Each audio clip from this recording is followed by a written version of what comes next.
everybody.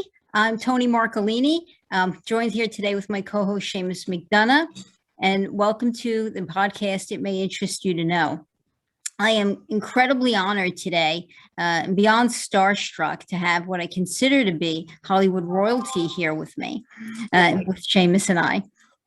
I have someone who's been on the podcast before. The legendary actor Mike Farrell is with us today. You know him from MASH and so many other worthy projects, Providence, and movies, and I could go on and on about his career.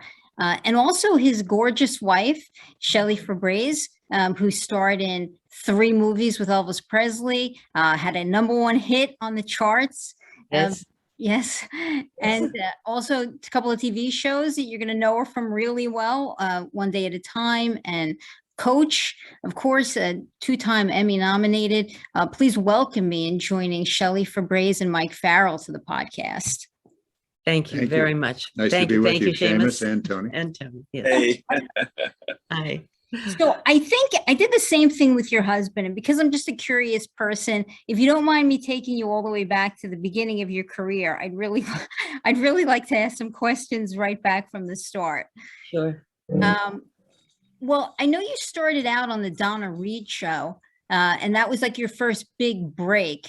But in doing some research for today, I was surprised to learn that you started acting actually as a child, 3 or 4-year-old child, and that you had also done some kind of showcase with Frank Sinatra and Paul Newman. Is this accurate? Yes and no.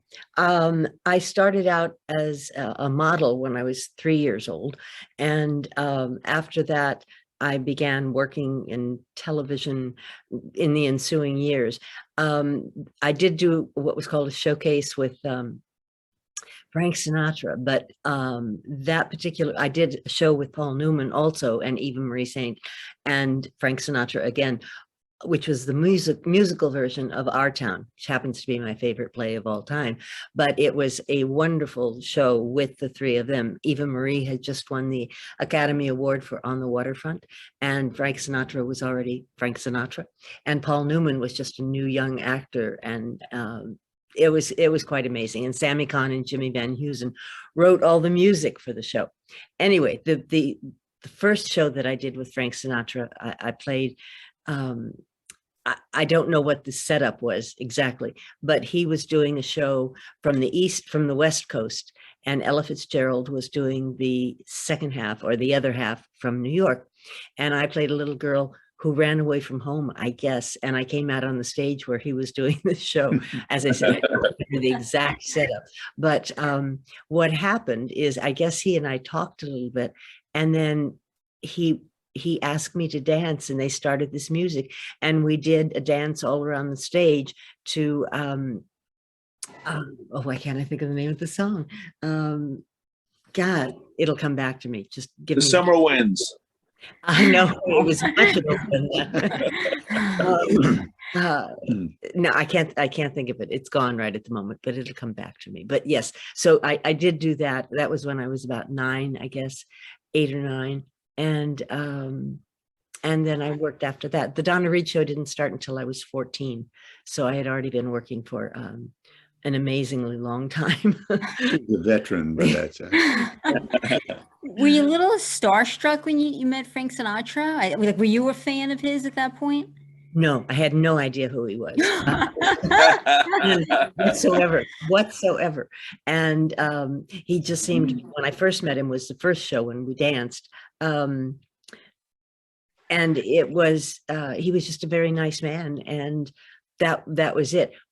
My aunt, Nanette Fabre, who was an actress, and she was on the Sid Caesar Hour at that time.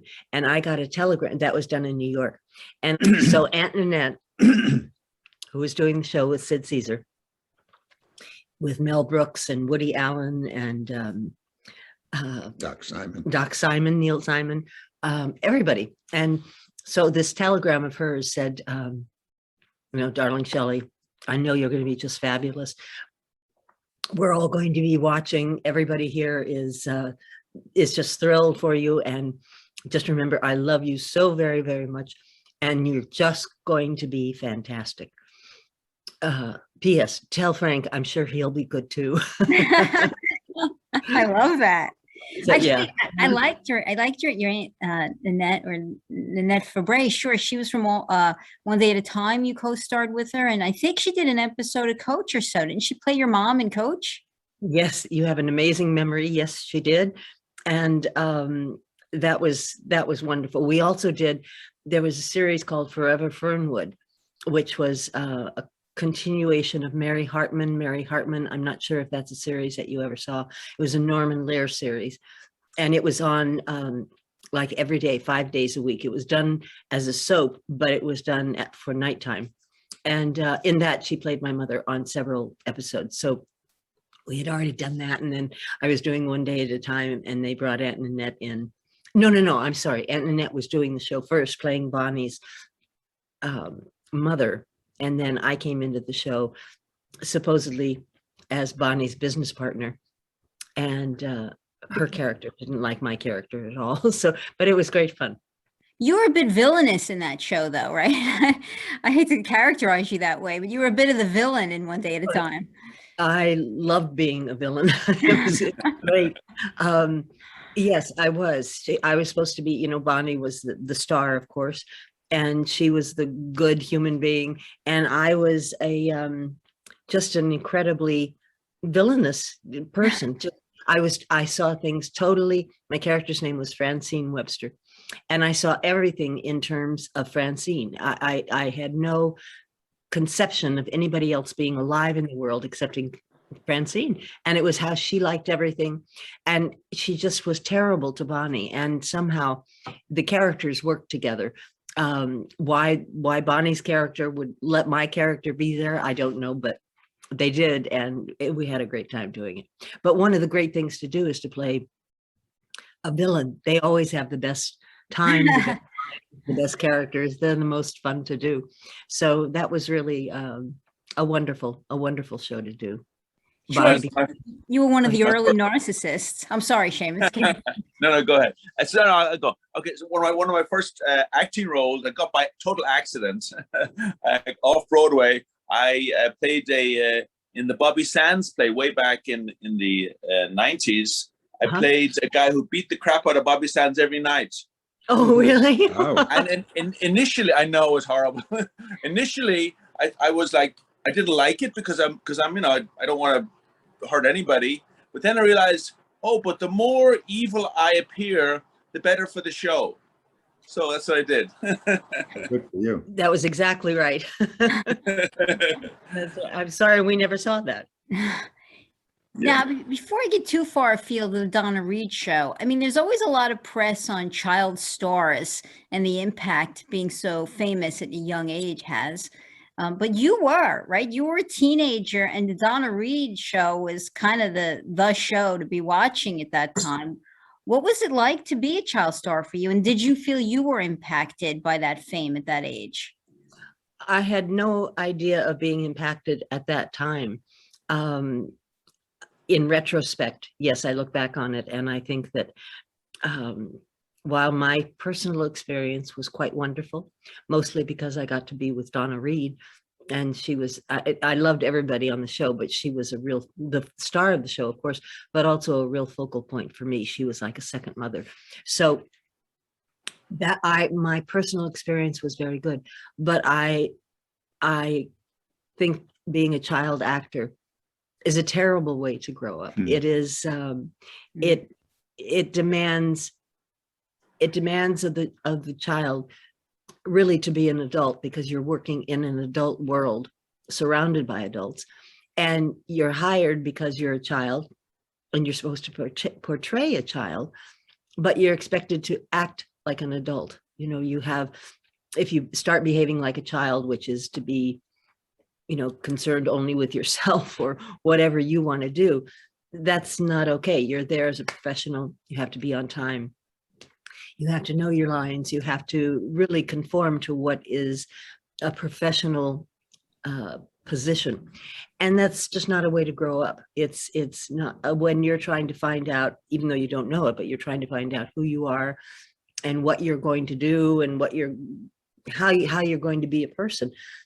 You can't do any of that. You have a very circumscribed role, and it's just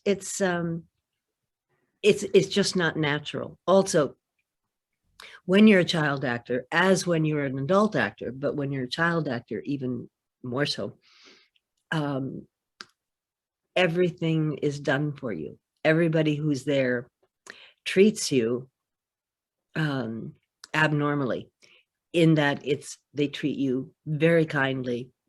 Are you hungry? Are you tired? Are you thirsty? Can I get you something?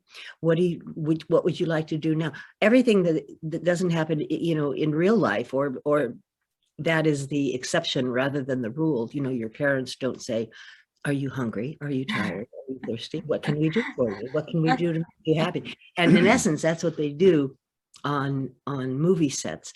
And therefore, when you have the job, children think that life revolves around them anyway. And when people act like that to you, you just think that that's the way it is in life. That people are always going to be asking you, are you tired? Are you hungry? Are you thirsty? What can we do for you? And then you get out in the real world and everybody's kind of saying, get out of my way, or, what are you doing here? You're not prepared for an actual life, a natural life.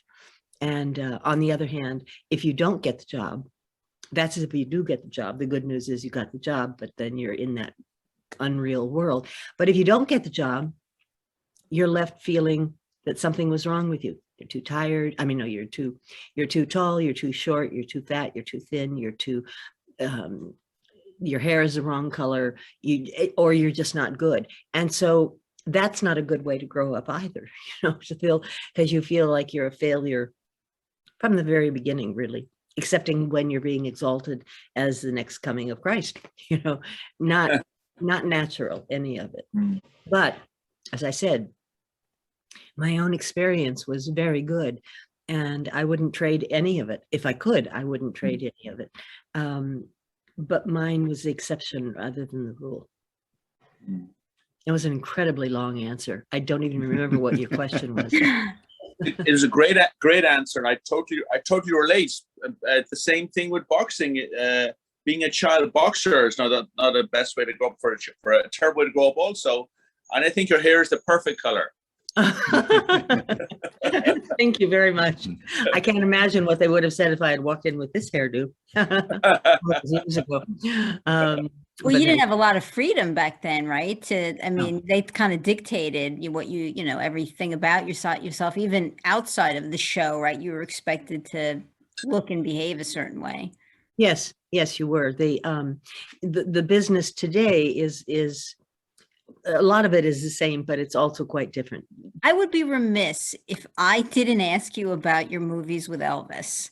Yes. Right? Because you co-starred in 3 different movies with Elvis. I have a personal favorite. I was Girl Happy. I saw it when I was young, and I just fell in love. I thought it was such great chemistry you had with Elvis. It was, cute movie, but I mean, overall, what an experience. I mean, what was it like to work with Elvis Presley? It was a wonderful, amazing experience. Girl Happy was the first one that we did. And I think of all the ones we did, it was the best of the 3.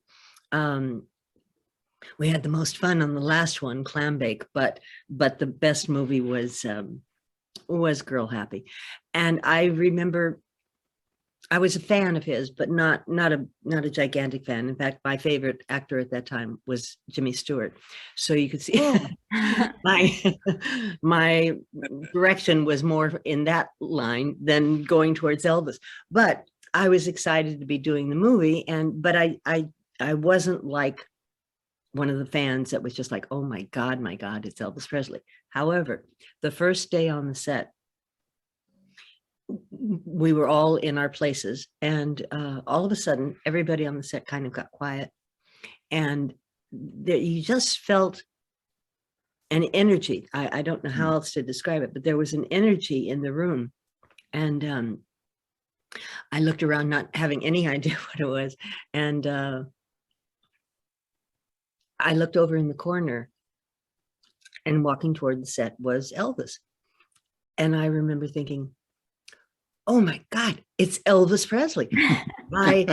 All of my savoir-faire of not being a screaming fan, I didn't scream, but I was suddenly stunned. And he was the most charismatic person. There really was an energy about him that I don't think I've ever experienced with anybody else. He was a sweet and darling man.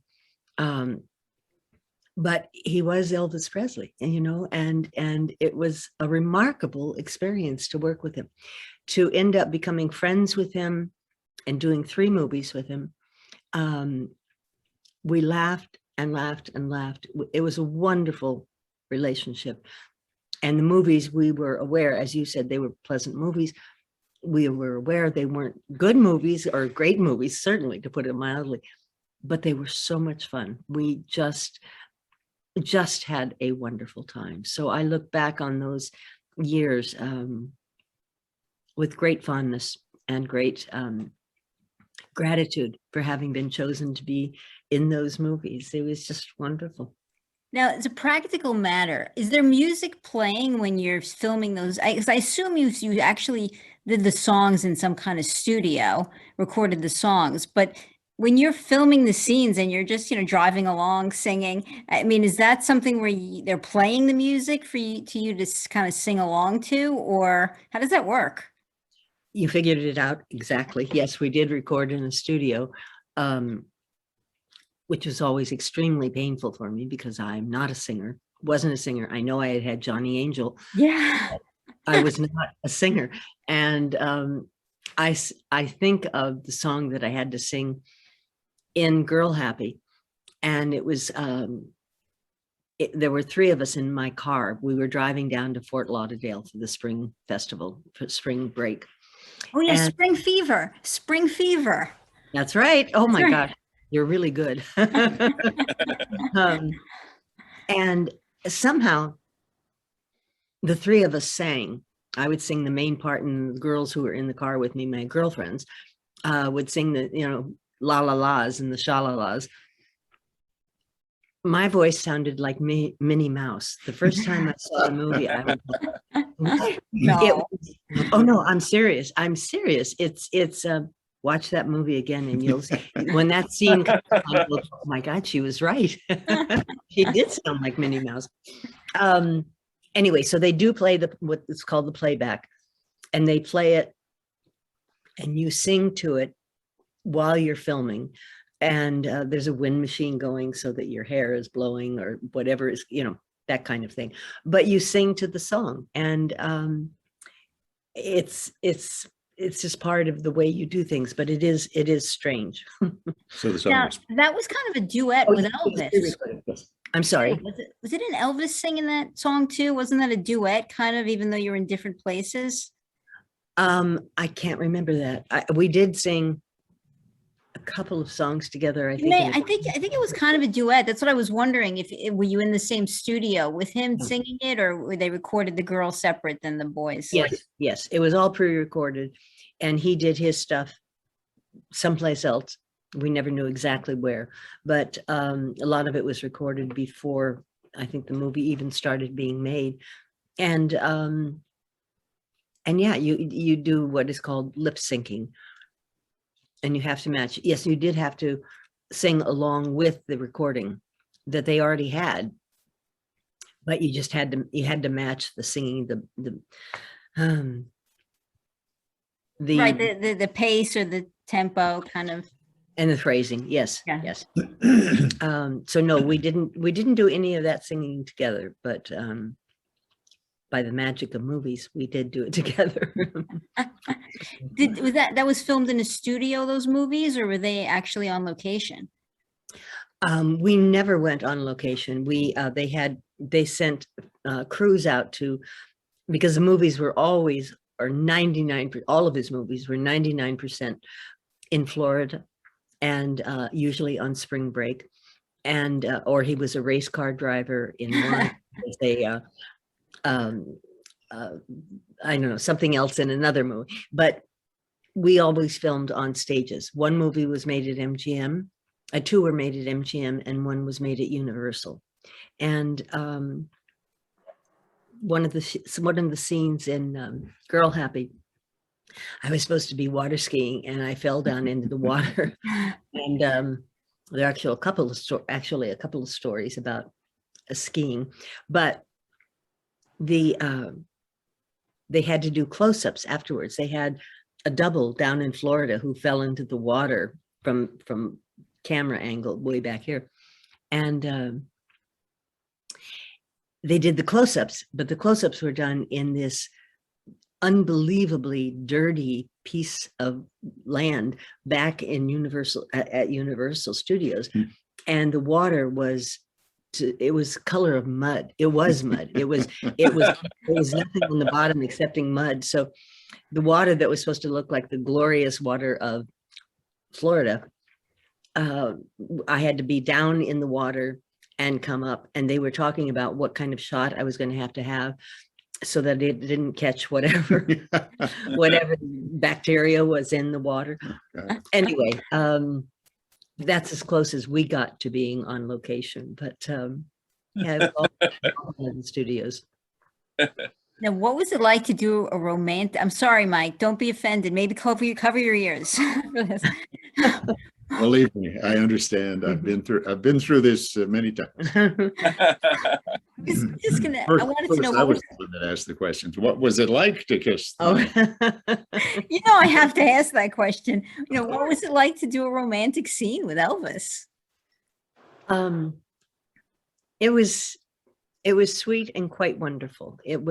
But doing romantic scenes of any sort, it's very difficult. You've got all these people who are just bored to tears. They're leaning on their rooms and kind of looking at their watches. Is it time to go to lunch yet? And they've seen everything. They've seen everybody and everything, and they're really not interested. They're very nice, but they're not interested. Excepting when you're doing a romantic scene and then everybody's kind of watching like this. It's very, for shy people, and I think I have to tell you that most actors, I think, really are shy people.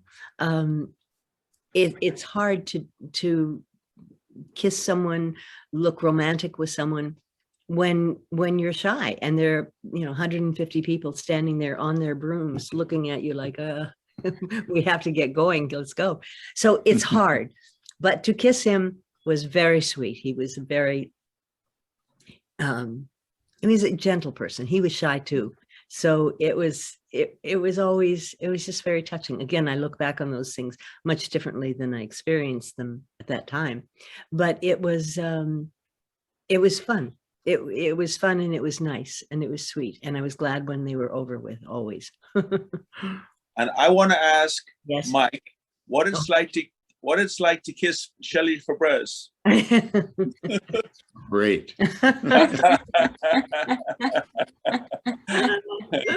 Well, when Mike was here last, he told the story of how the two of you met, and it seemed like it took a little while for for you guys to ultimately get together. Yeah. But it's such a sweet romantic story. It is. Thank you. Yes, very much. It is.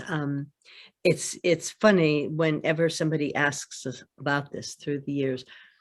I don't know how Mike, I know what Mike said, but not how he answered you per se, because Mike's version of the story is about, and I tend to tell stories. As you can tell, I can talk a lot, but I get confused, but I can talk a lot.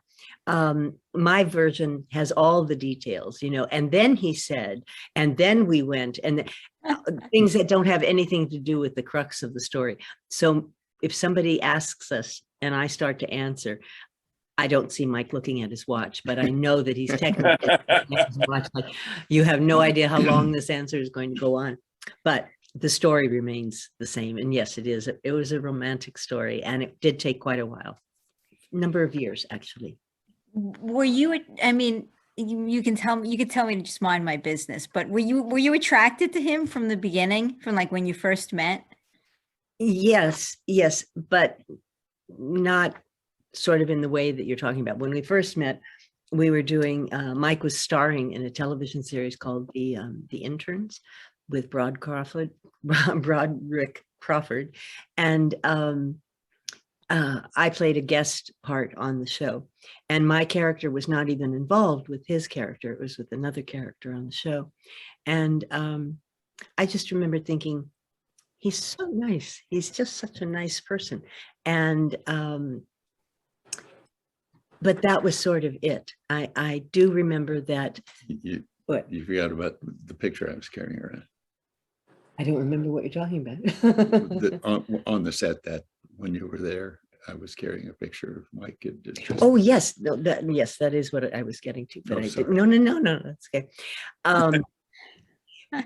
My first marriage had broken up, and I was devastated. And Mike was going around on that set, and he was showing this picture from his wallet, and he was talking about his son who had just been born, and he was besotted with this child and besotted with this story.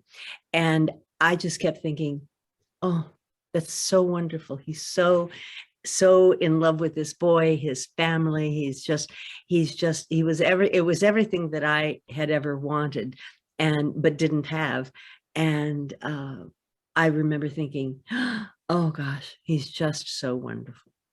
So I was attracted to him, but it was more about, isn't he handsome? Isn't he nice? And he's such a good person. He loves his child so much, carrying this picture to anybody who would look. Years went by, and we saw each other at the Universal Studios in the commissary one day, and it was like, oh, hi. And he says, hi, how are you? Fine, how are you? And then we each went on our own ways. But I always thought, oh, there's Mike Farrell. He's so nice. And gosh, I'm getting into the whole story. You probably already told this part of the story. I'll shorten this part. I was doing One Day at a Time, and Mike, this is years later, and Mike was doing MASH, and we were both sent by the networks we were on, which we were both on CBS, and we were sent to San Francisco to be there for the what do they call them? The affiliates. The affiliates dinner. And they would bring in the affiliates from all over the country who ran CBS shows. All the networks did this, but ours was just CBS. Anyway, so we flew up there, and we didn't, but I did, he did. And I saw him across the room, and I thought, oh, there's Mike Farrell. Oh, he's so nice. And then I was talking to somebody else inside of the room, and I'd been talking for a while, and finally there was a tap on my shoulder, and I turned around, and it was Mike. And I said, oh, hi, Mike. And he said, hi. He said, I just have to tell you something. Every time I've heard your name or seen you, he said, I've always thought, Shelley Fabares, she's such a nice woman. She's just such a nice woman. And it was like hearing my own voice coming back to me. And I was like, just kind of stunned. And I think my face turned probably the same color as my hair. And in that evening, he said to me, is there anybody here of all the CBS stars who were there that you wanted to meet? And I said, oh, yes. I said, I'd love to meet Charles Osgood and Walter Cronkite. And he said, huh? Charles Kuralt. God, dear, Charles Kuralt. Clearly, I did love him, but I can't remember his name. Anyway, so they lined us up together, Farrell and Fabares. We were lined up together backstage. And so we were talking all that time. Then we all went off to our separate tables for dinner. And at the end of the dinner, he came back to our table, my table, and he said, did you get to meet either Walter or Charles? And I said, well, I did meet Charles Kuralt. I said, but I couldn't say anything. I said, I was introduced to him, and I just smiled.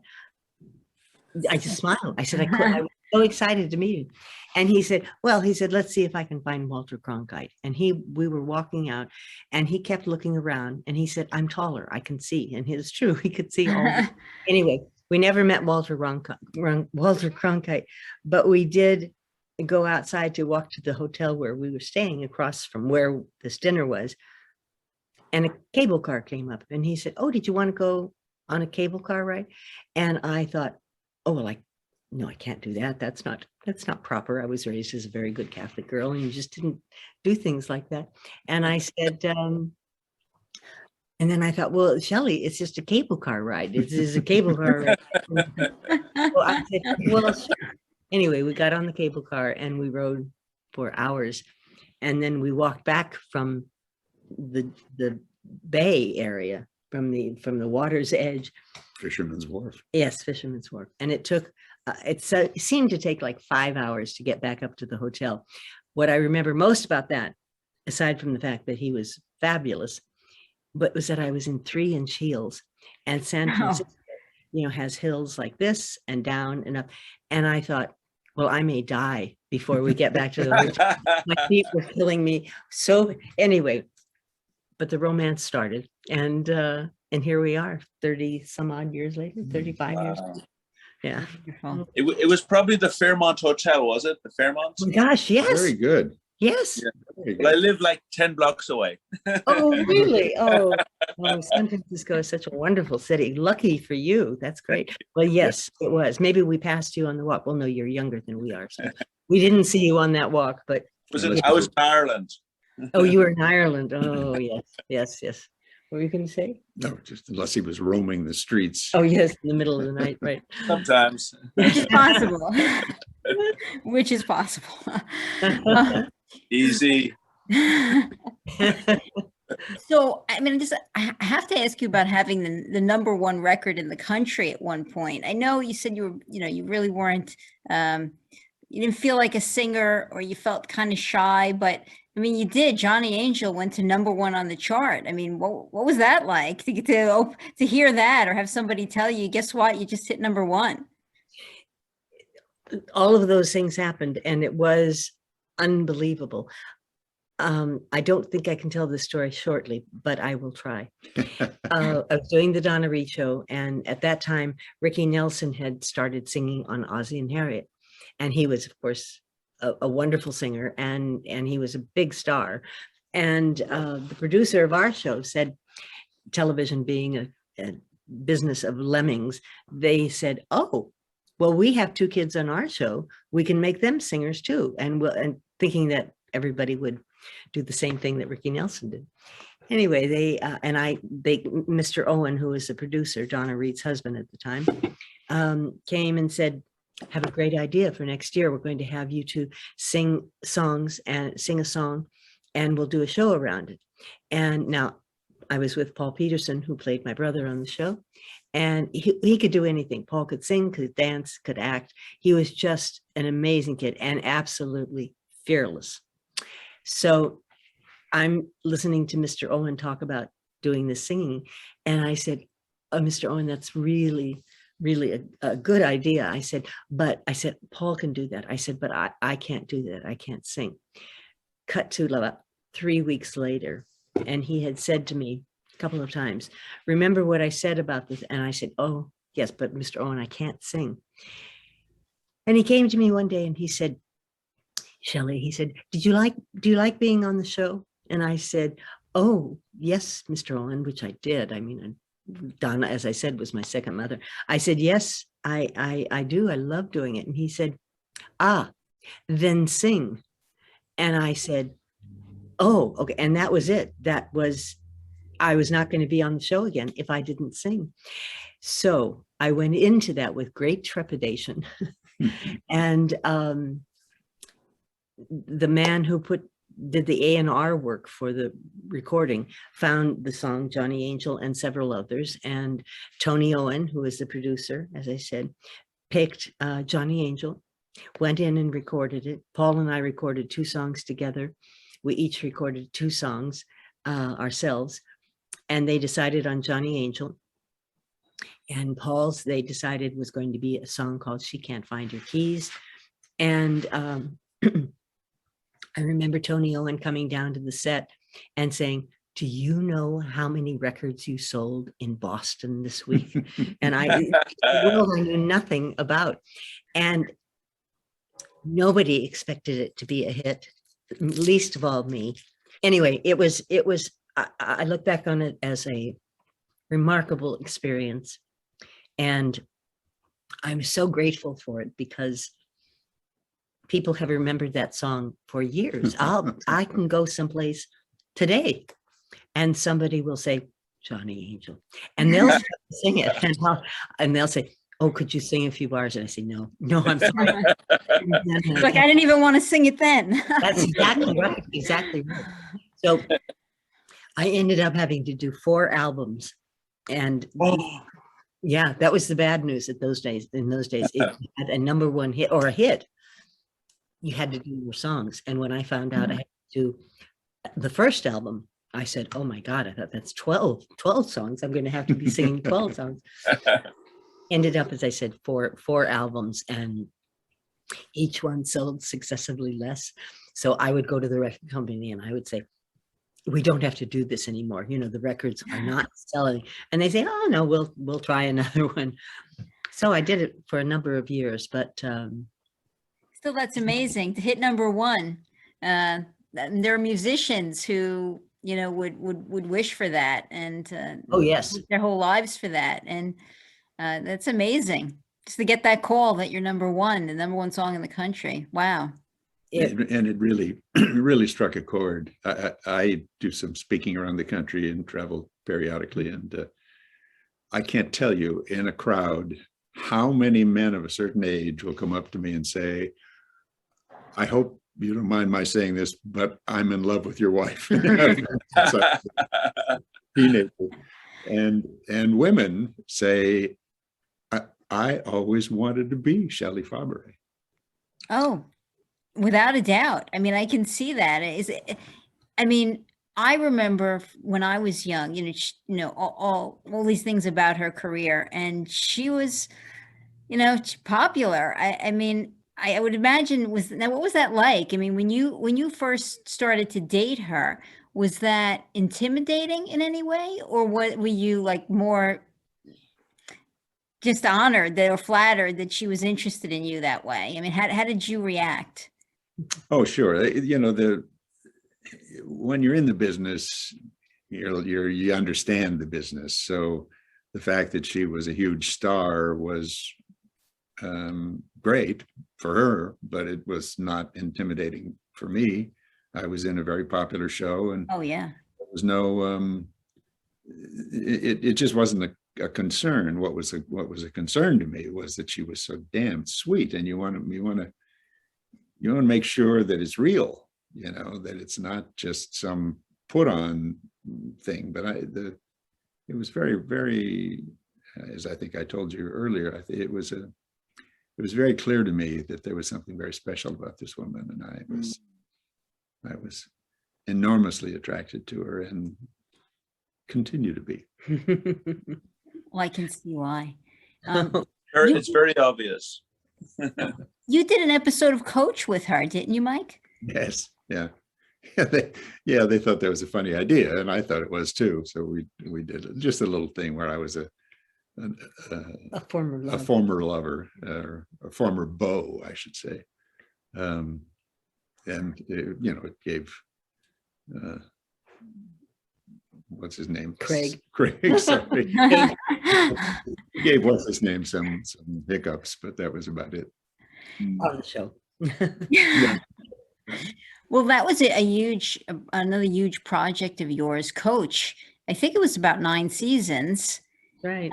Very popular show. You're Emmy nominated for your character on that show. You played a very strong woman. Again, I think of you back at One Day at a Time. I think you played one of the early narcissists, because back then you didn't see women as narcissists for the most part. You saw men be more villainous, but women were always a particular way. So I think you're a bit of a trailblazer there. And then I think with Coach, you were a bit of a trailblazer as well, because you played a strong, established career woman, not like not stay at home. Now, there's nothing wrong with the stay at home. But you did, and you portrayed completely differently a strong career woman. Were you happy when they summarized, your character for you, and you knew that?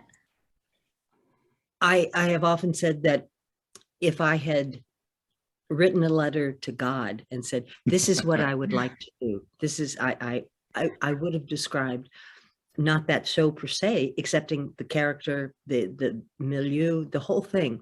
It was, I couldn't have asked for anything that pleased me more or thrilled me more to do.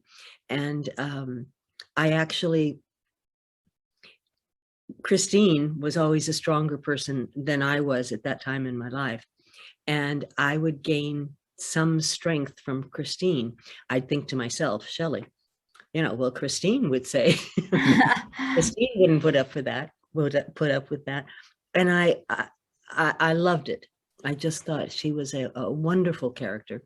And people used to say to me, why do you love Hayden? Why, how can you, or women would come up to me and say, I am married to Hayden Fox, and they would always say it somewhat ruefully. And I said, but they said, what is it that you see about him? And I said, well, I knew that the arc of the show was supposed to be that he started out as the audience saw the show, he started out as pretty chauvinistic and just not good man boyfriend material, but she always saw something really good in him, and she knew that, she knew who he was more than he knew who he was. And I would just say to the people, she just she sees him, she understands him, and her patience was tried through the years when he would be typically Hayden, and saying his reaction to most everything was no immediately. And then she would patiently explain to him why it should be yes. And things would change. But I loved doing the show. It was just great. Did you have a favorite episode of that show? Gosh, I love so many of them. I'm going to have to think about that, because my main memories of the show and of the episodes are of Craig and Jerry Van Dyke, who was the funniest person that I ever met in my life. And we laughed for years, for 9 years. You were exactly right about the time frame of the show. We just laughed continuously over the two of them, and that kind of supersedes my remembrance of the series itself. I loved so many of them. I don't think I could pick. No, I just suddenly remembered one. The idea of the show was that Jerry had been at Craig's place, and he had burned his tongue on something that that Hayden told Luther not to eat. It was too hot. They were grilling hot dogs or something. And so then he burned his tongue, and he decided he was going to sue Hayden. And we all had to go into the courtroom while that was happening.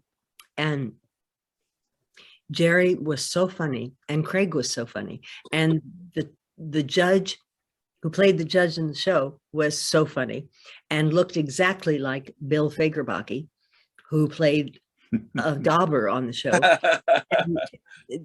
Anyway, the rest of us who were sitting there, and Bill was sitting there for most of the time, we got hysterical. And how we all weren't fired from the show that night, I don't know. But we laughed and laughed and laughed. And there, you can still see, when you look at the episode, you see occasionally I'll be sitting up like this, and then I'll be leaning over like this, because what I'm actually doing is laughing at what's going on in the scene. And each one of us did it. Catherine Hellman, Craig was up being sued by Jerry. Anyway, I think that has to last as my favorite episode to do, but I loved a lot of them. Well, I loved a lot of them too. I think Seamus is trying to get my attention. Seamus, did you? I was just going to say, Shelley, that in my literature studies, I discovered that according to Thoreau and Emerson, the number one measure of success in life is to laugh often. Oh, yes.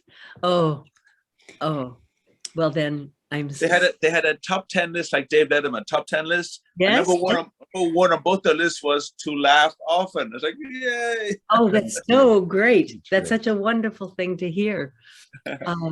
Patch Adams says laughter is the best medicine. Yes. Yes. And you both have brought so much laughter into the world with your, Yeah.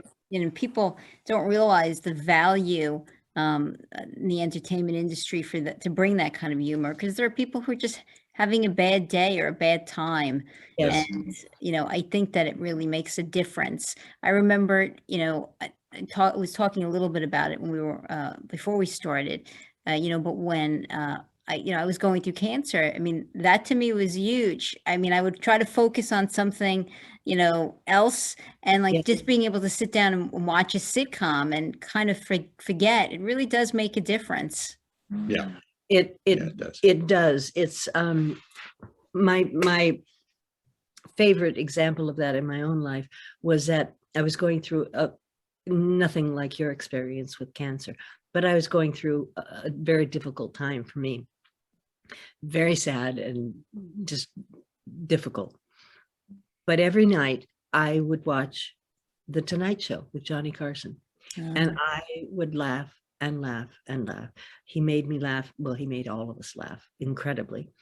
And I realized at one point that I every day would feel, if I can just hang on until tonight, when The Tonight Show comes on, I won't be okay, but I'll get through things because of Johnny Carson. And one of my great regrets is that I never had the courage to try to get a note to him or a message to him or somebody who knew him to tell him that he really saved my life on many, many times. So it was, laughter is the best medicine. There's no question. And my regard and my appreciation for Johnny Carson remains huge to this day because what he gave me. And you too, then in turn, have done that for just generations of people that you'll just never know that who you touched with the work both of you have put out into the world. I think that's amazing. That's quite a legacy. We've both Thank been you. very lucky, and thank you very much. Yes, your words are like a lovely balm, but thank you. It's been great to do, and to have people react like that is remarkable. Yeah, I've often said I'm the luckiest actor in the world for having been part of MASH, Mhm. and I'm the luckiest man in the world for being married to this woman. So I'm really lucky. I What can think people would be hard pressed to argue against that, Mike. I have to be honest. Thank you. Thank you so much. My gosh. And Thank I didn't forget about you, Mike. I have just a couple of questions if I can sneak them in, because I know you guys have an appearance and you have to leave. But one, I wanted to know about the medical terminology when you were on MASH. How hard was it for you to pick that up? It wasn't, you learn how to do scripts, you learn how to do things, say things that are not part of your lexicon.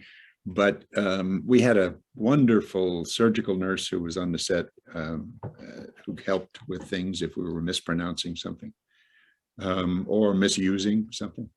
And we had a doctor, a surgeon who was went through all the scripts and gave us ideas and visited the set a lot. And so if we ever had any kind of thing to do that was technically difficult or technically challenging, we had experts right there. And if you're relatively smart, you can pick up dialogue and words and terms and techniques without too much trouble. And you had some actors there who spoke Korean actually on the show. Did they, I mean, they spoke Korean, and did they speak English? Would you have a translator there? No, they were most of them Americans who were of Korean heritage, who spoke the language. Well, I also, my favorite episode of all time of MASH I have a favorite episode of Coach too, which Oh. I didn't get to say, but I think I'm going to tell you both because I may never have this opportunity again. So I'm going to tell you both. My favorite episode of MASH was when you and Hawkeye break down and you're arguing, and then you start walking. You have to leave the Jeep, and somebody tries to surrender to you. And of course, you have no interest in taking this guy, and he just starts following you along. You nickname him Ralph, and you know he winds up saving your life truly when you get into a situation and you ride the motorcycle with him. I mean, that's my favorite episode. I laughed the whole episode through, and I didn't get to ask you about what was it like to make that episode. Can you share anything? Can you throw me any behind the scenes tidbit on that?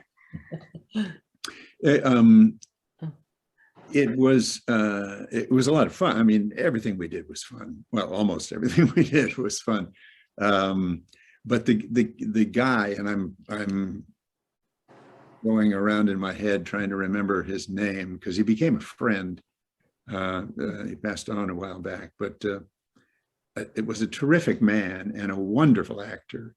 And you know, a Korean actor in the United States doesn't get a lot of opportunities. So he was thrilled to be doing the show and happy to be working with us, all of us, in that instance, the three of us. But generally speaking, it was just a hoot to do the things we were able to do and have the fun we had making them. That was awesome. I love that. It's my favorite episode. My favorite episode of Coach is the one when I think Hayden has a flashback of when he first met you, met the Christine character, and you didn't like him. Right. You know, I think that was funny, and it showed you had good chemistry with the actor. Had you done like a chemistry test with him ahead of time, or? No, not at all. We, in fact, the very first day of the show, of rehearsal, I was sitting in the producer's outer office, and we were waiting for all the actors to come in. And I had no idea who was going to be playing Coach. They hadn't cast the role at that point. And I remember seeing Bill Fagerbacke came in, and we said hello. And I had seen him on one of the interviews, so I had met him before. Anyway, then Jerry Van Dyke came in, and I remember thinking, boy, that's not how I saw Coach. I thought I have to readjust my thinking here. And of course, I found out not too long after that indeed he was playing Luther, not Hayden. But we did that read through, and then we went down to the set. And we did another read through there. And that was the first time that we met. He didn't know me, I didn't know him. And it just worked. You know, I do recognize the chemistry that we had between us on the show when I see the show sometimes. But yes, that's just one of those things. You read stories all the time about people who do have chemistry on screen and those who don't. And I was just reading a book about, I won't even say who it was, but an actress. And I'll do this. It was an actress, and she was starring in this movie with a man who was her husband. And one of the reviews when the movie came out was absolutely no chemistry with those two people. And it was amazing because they did have big chemistry, and not only were they married, but they were kind of famous for having big chemistry together. But the reviewers just said, no, don't bring these two back together again anytime soon. So Craig and I were lucky that it worked the way it did for us. But that was a funny episode. I like that. I could go on and on. I'd never be satisfied. I'd never have all my questions answered, but I don't want it to wear out my welcome because I know that you have someplace to be, and I don't want to interfere with your schedule. We can give you a couple more minutes if you like, but because we have a little bit of a delay in our next thing. Yes, that's right. But so if But you, if it's done, it's done. otherwise you can call us once a week. We'll be here. And I'll be through with my She'll coffee. do that. She'll do that. You don't know how tenacious I am, so you can't welcome me like that. I'll pester you. She'll move in with you. Oh my God. Not quite that much. I'm not quite that big a pest, but no, I'm just in awe of your careers. And I think I've been a fan from both of you for so long that to be able to kind of pick your brains, and find out, what things were like and what it was like to be behind the scenes. I mean, I think that's half the fun of those shows. I mean, I get that they're acting, and what you see on the camera, what we were able to watch was something you were acting through. But you have this behind the scenes knowledge of like when we were filming it. And I think that's pretty cool. And as I like to just pick your brains and, see what that experience was like. I mean, do you have a most memorable moment for you? Like if you look at across your career, which of course, I mean, I don't even know how I'm even asking it, with the things you've done, but do you have a moment that you feel is your most memorable? I think it would be, for a whole host of reasons, it would be the entire Donna Reed Show. But that's because it was certainly a big thing for me to get that show. We didn't know that it was going to be the success that it was, but it was. And while we didn't know it was going to be that, but professionally it was, but personally for me, mostly because of Donna Reed, it was such a profound personal experience for me that sort of encapsulates itself to a very special area of my memories and of my thoughts. But there's so many. When I did Brian's song, that was just an incredible experience, doing that television movie and doing One Day at a Time with Bonnie Franklin. I just, gosh. Yeah, Yeah. You were in something with James Caan, were you not? I can't remember. That was it. That was it. Brian Tongue. Okay. Yeah. Right. Oh yeah. Wow. That was another thing that nobody knew. It turned into such an enormous hit. And it was one of the first really big turning into a motion picture. In fact, they released it as a motion picture at some point, but nobody expected what was going to happen. And certainly while we were making it, nobody had any idea. I mean, I remember Billy D. Williams, Jimmy Caan. Jimmy Caan only thought about one thing. He accepted this role because he wanted to be a football player. And he was playing Brian Piccolo, who was it's a true story. Brian Piccolo was a football player. And he was hoping that when they started filming in Rensselaer, Indiana, where Notre Dame is, where they did all the shots for the movie in the football sequences, he was very hopeful that they would see him out on the field and they'd go, Mr. Caan, come on, we're going to make you. He literally had this fantasy that was going to happen. And anyway, so nobody thought it was going to do what it did, but it was for anybody who saw it, it was a very moving experience. And that was because of the script written by Bill Blinn and by the performances of Billy D. Williams as Gale Sayers and of Jimmy Caan as Brian Piccolo. They were magnificent. And so that lives in another part of my brain. So I have so many favorites. Yeah. Thank you. And your Golden Globe. Yeah, I'm sorry. She's Golden Globe nominated, Seamus, for that role, I think. Yes. I guess if everyone's purpose in life is to feel good, which is really why else would we want to be alive? Thank you guys for making us feel good today. So good. And all through the years, all the shows and the events, thank you so much for making us feel good. That's all. Nice. That's a lovely thing to say. Thank you very, You're welcome, very and much. Thank you for that. You have made us feel fabulous today. Can't say for the rest of the years because we didn't know you then, but we know you now. Absolutely. Well, I'm not going to wear out my welcome, and I am going to let you go so that you don't feel rushed throughout the rest of your day. But I would like to invite you to please come back And please keep talking to us. We love to hear these stories, and there's so many. I know more, and it's impossible to get to everything. I did the best I could, but it's impossible to touch upon everything that you guys have done. And the fascination there is with both of your careers.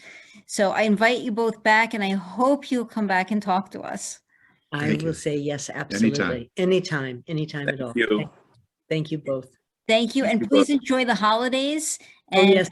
in the new year, I'll be circling back. Invite you back and schedule you. Enjoy the holidays, though. Thank Thank you. you. You too. Thank you both. Bye. Bye-bye. Thank you both. Bye. Bye.